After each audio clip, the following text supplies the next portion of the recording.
Hey, it's the second pilot of my voice almost cracked on that. Did you hear my voice almost cracked? You're never too old to not have your voice crack or have your voice crack or whatever. Yeah, where no man has gone before. It's the second pilot. I still like it. Hey, women are still wearing pants in this one, so rock on with hot lips and wearing pants. What was her name? So Sally Kellerman. There she is. There. Um, this is still a fun one to watch. Got Gary Lockwood in it. I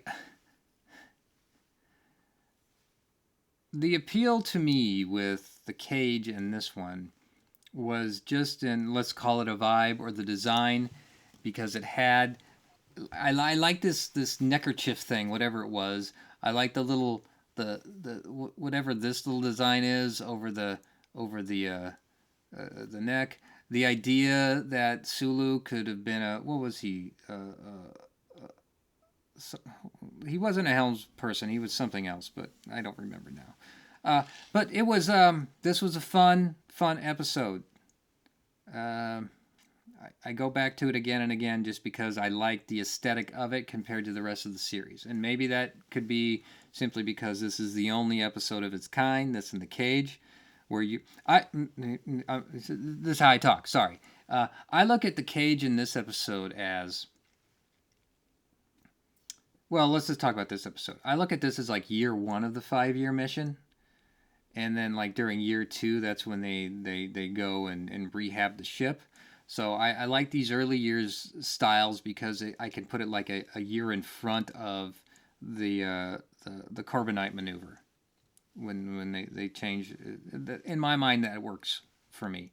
That way, I can look at the 3 year run and call it like 5 years. And if you want to throw the cartoons in as year five, whatever.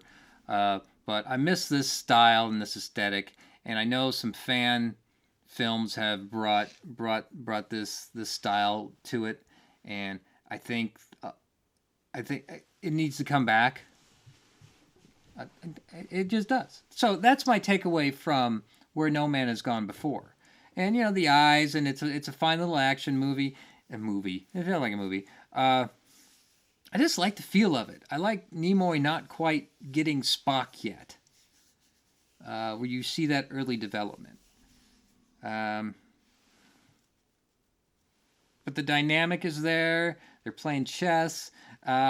And there's a novel. I think it's just called Enterprise. I haven't read it. It came out in the 80s. That deals with Mitchell and Kirk's relationship and friendship and whatnot. And this establishes early Kirk ideas, where he was a very studious individual at the academy, and then it's only when he's a captain that he becomes, kind of the ladies' man or whatever, which is kind of the opposite of Picard, where that's established that he was kind of wild in his academy days, and more guarded as a captain. So you see the dynamic switch on both of those. And I didn't just pull that out of the ether. That's pretty established. Ron Moore has that in somebody's commentary. Nothing original coming from me here. But yeah, where no man has gone before. It's an essential Trek episode to watch. It totally is. You get to see or imagine with this episode where the series could have gone in another quantum reality if Sulu just stayed in the blue as a, what was he? He wasn't a psychologist. Was he like a physicist? I don't know. And Sulu does the whole thing with the pennies doubling and tripling and whatever. Anyway, go watch that, and then you get to see Gary Mitchell with the boulder and all of this and doing stuff with his telekinesis. And this what do I mean? This is 1966. I doubt anyone was reading X-Men comics at the time, but we were dealing with like Jean Grey powers here and all this, and taking ESP seriously, which was that's what you got to do with that. All right, am I done just talking about this? Hey, share your own memories of Where No Man Has Gone Before for the three people that are still sitting through this, as I just kind of wax in the morning talking about this stuff. All right, that's all.